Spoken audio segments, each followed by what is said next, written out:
With Spare flying off the shelves at bookstores and King Charles' coronation looming, all eyes are on the king and his son. Will Harry attend his dad's crowning ceremony? Well, if it's worth anything, he's got the invitation at the very least. A few weeks ago, it wasn't a sure thing that Prince Harry and his wife Meghan Markle would even be invited to attend the coronation of his father, King Charles III. The two of them have a bit of a rocky relationship, and the things Harry has been revealing through his interviews and his memoir Spare haven't helped things. That wasn't the start of the breakdown in relations between the king and the prince, of course. Things started going downhill between them shortly after Harry's marriage to Meghan, which caused a stir at Buckingham Palace. Almost felt like all the things we were nervous about of it getting out, okay, don't worry, it's fine. And then that very quickly changed. Harry's decision to leave the royal family to live in the U.S. was poorly received. There were reports that the new king was looking to streamline the monarchy, and Harry may be squeezed out of the equation in the process. But recently, it was reported that King Charles has definitely extended the invitation to the couple, and the invitation was meant to be an olive branch. It isn't as easy as that, though. Harry has a number of conditions that he's expecting the royals to meet before he RSVPs. That was really hard to reconcile because it was only once we were married and everything started to really worsen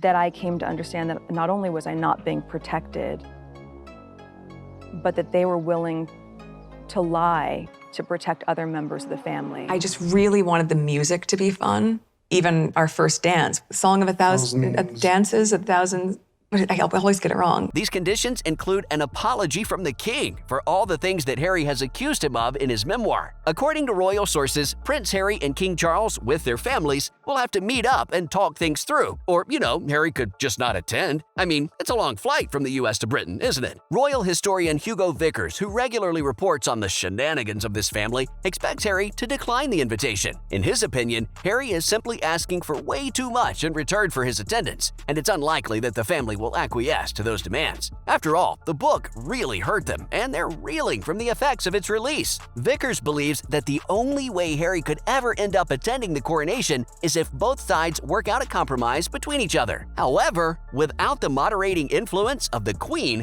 it's unlikely that that's going to happen. All that being said, Vickers also believes that it might be for the best for Harry to not attend the coronation. The fact that he's so famous for not being the prince at this point would distract from the occasion. Rather than reporting on the coronation, the media would be talking about how Harry decided to show up, so it'd be better for him to watch the coronation from his home in the U.S. In that, Vickers compares him to King Edward VIII. The Duke of Windsor abdicated the throne to go and live with his American love, Wallis Simpson. As a result, he was famously photographed watching Queen Elizabeth's coronation on the telly in France. I can't help but wonder, though, how things got so bad between Charles and his son. Maybe Spare will offer an explanation. I have 6 grown men who are sleeping in their cars around my house and following me everywhere that I go, and I feel scared. Wouldn't you say that it was stalking? And they said, yes, but there's really nothing we can do because of who you're dating. Of course, it's incredibly sad what happened. She had a father before this, and now she doesn't have a father. This is how it was covered for her. This is how it was covered for her. If you don't see the difference and understand why it's being reported that way, then I can't help you. You would just see it play out. Like a story about someone in the family would pop up for a minute, and they go, we gotta make that go away. But there's real estate on a website homepage. There is real estate there on a newspaper front cover, and something has to be filled in there about someone royal. You see, Harry talks a lot about father-son relationships in his memoir. It's a subject that's been on his mind since he has 2 children of his own and has sacrificed a lot for their sake. Things get off to a pretty grim start. According to Harry, the title of the memoir comes from a joke Charles made on the day he was born. He gave his wife, Princess Diana, props. Harry explains that the press's treatment of her marked him deeply. He recalls not only the Panorama interview where she discussed it, but also seeing it firsthand, especially once she left the institution. And after her untimely death, his own bad experiences with the media only increased, which made grieving while growing up extra difficult.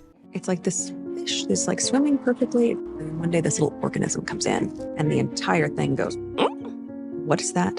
What is it doing here? It doesn't look like us, it doesn't move like us, we don't like it, get it off of us. It's stronger, faster, even better with this organism as part of it. She talked about wanting to bring new life to the institution of the monarchy and more honesty and humanity to those spaces. What's not to like? The issue is when someone who's marrying in, who should be a supporting act, is then stealing the limelight or is doing the job better than the person who was born to do this. Not only had she given him an heir in William, but she had also given him a spare in Harry. Charles proceeded to say that his work was done. Harry goes on to explain that his role in the royal hierarchy wasn't just to be a backup heir in case something happened to William and there were no children. No, sir. Harry is also supposedly holding a reserve of organs and blood, in case the heir needs an organ transplant or a transfusion. Wow, no wonder Harry has issues. His whole existence has been to replace William or any part of William in case things go wrong. Say what you will about his media campaign, but I can only imagine how liberating it must be for him to have fled from Buckingham and started his own life. Apparently, Charles was also more than happy to rib Harry about certain things that were quite mean. For instance, the king used to joke about Harry's parentage. So, y'all may have heard the rumor about who Harry's real dad is. The former prince and the late princess had so many affairs going around that it was hard to keep track of things. And it's pretty weird that Harry's hair is red. After all, neither his parents, nor his grandparents, nor his brother have red hair. So where did that come from? Well, there used to be a rumor that Harry's real dad was Major James Hewitt, who was known to have had an affair with Diana and had red hair. You'd think that Charles would defend his wife against such accusations, and he did, in public. According to Harry, Charles made sadistic jokes to him about Hewitt. He'd say things like, "Who knows if I'm even your real father?" and "Who knows if I'm really the Prince of Wales?" If this is true, it's wrong on so many levels. How could you make jokes to your own son and tell him that you're not his dad? Not only is that disrespectful to Harry, but it's also insulting to his late wife. Sure, he and Diana didn't get along, and it's true that she had affairs. But